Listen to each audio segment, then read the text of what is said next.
Hello, my name is Julie, and this is Stamp with Julie Baum. Today, I was showing some friends some cute little Easter treats that I made and have been handing out to friends and neighbors and servers at restaurants and so forth. So when she saw these cute little treats, let's see, I did some in pink, some in blue, some in purple. She said, "Oh my gosh, you have a video for that on YouTube, right?" And at the time, I was thinking that I did not have this video up. So I'm going to show you in just a few quick steps how to make this cute little pouch that you can use as a treat holder. And I have the little mini Kit Kats tucked inside. This particular Easter one is made with a stamp set that is long retired called Easter Bunny. But I'm going to at least show you how to make the treat container, and you can decorate it for any occasion or holiday that you wish. I've done these for baby showers, for Christmas, for Valentine's. I've used these quite a bit. So I'm going to be using a tool called an envelope punch board.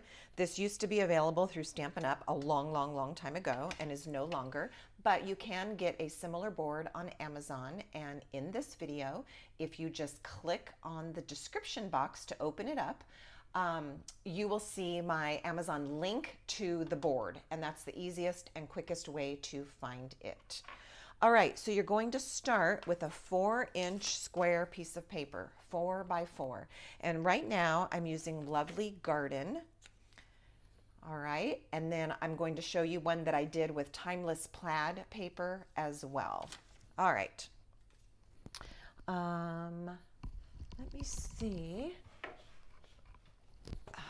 Okay. So in your punch board, you're going to be sliding the edge of the paper over to the 2 1/4 inch mark. Then you're going to take the little tool that comes with it. This one was tucked right in here. Okay, so you're just going to take the tool. You're going to lay it up against the groove here in this punch part. And then there is a groove, almost like a slot, that is in the board itself. You're going to draw the tool down into that slot, making a score line. So after you do that, you're going to punch. Now, we are not going to worry about any more measurements, just on that first one. So now you're going to take your paper, turn it a 1/4 turn counterclockwise. Now I'm going to line up the crease, that little score line that I made, with the pointer on this edge of the tool. So right here is that scored line. I'm lining up the pointer with the scored line. Now I make score line number 2 and punch. Now I'm going to turn again, line up that scored line with the little point on the tool, make the 3rd score line and punch, and we're going to turn it and do one final time. Once again, lining up the pointer with the score line that you just made. So you never need to worry about those measurements except on the very first one, or actually it won't come out if you try to do the 2 1/4 every time. All right, so we've made our score lines and we've done our 4 little punches. We're done with the tool. And honestly, I imagine there's a way that you could do this, figure it out without the tool, but this makes it so fast and easy. And if you're going to be making these, you're going to want to crank them out by the dozens. All right, now I'm going to fold my 2 sides in. We want this to be taller than fatter. Okay, so these 2 and one of the last ones like so. This one we're not going to fold because it's the back of the little project and we want it to stand up nice and straight. All right, to seal these, I like to tuck the bottom one in first and put a little bit of adhesive on the pointy part here and here.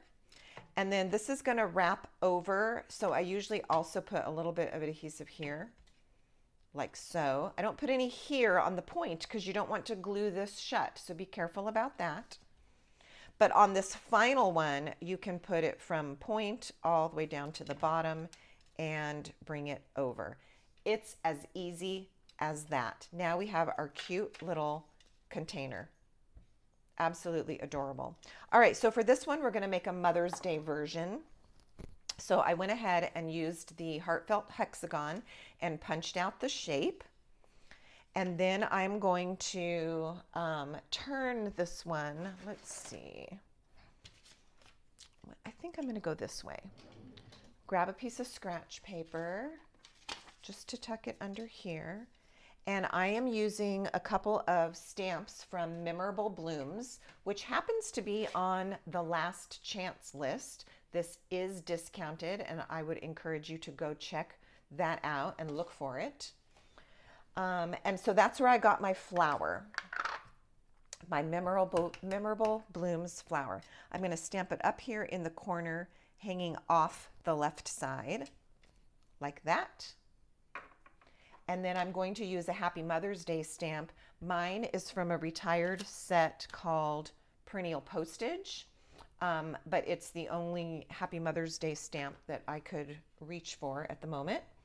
And I'm using some garden green ink, and I'm just going to go ahead and fit that on here. It's going to overlap a teeny bit, but it looks really cute. All right, like so. Easy, easy. Now I'm going to take my dark Lemon Lolly Stampin' Blend and just put a little touch of yellow at the very center of these flowers. That's it. And then I wanted a green, and there isn't a garden green set of blends, so I actually had an old soft succulent, and I'm going to do my leaves with this. You can pick your green, but I thought that this would look good and still match my paper. So just a teeny bit of green color on your leaves, like so. And this is going to go on the front of the little tree. I think I'll pop it up with a couple of dimensionals, which you could do or skip. My large ones are being used, so I'm just going to grab some small ones and put them right down the center. And then I'll show you two other versions, and you can take the idea and just run with it. Like I said, I have made these for many different occasions. You can trade out the little treat that goes inside, but the mini Kit Kats do fit. Pop that here on the front. When I do put my mini Kit Kat, I like to flip it over on the back and put a glue dot on it, and then slip it into the treat holder and kind of press it. And do you hear Cabby? And that way it will kind of secure your little candy treat down there inside the pocket. All right, there's our Happy Mother's Day version. Here is one I did with Timeless Plaid paper, which is low inventory right now, but I think it's still going to be around for a while. And I did a little bit of a generic one, so you could see this could go for lots of different occasions. And then once again is the Easter one that I made dozens of and have been handing out. I think on this one I would add some rhinestones or something to bling it up a little bit, or maybe a little bit of twine wrapped around it. But I wanted you to understand and see how easy it is to make the container itself. Thanks so much for hanging in there and watching my video today. I would love to hear your comments. And again, the link to that tool is down below in the description box. See you next time.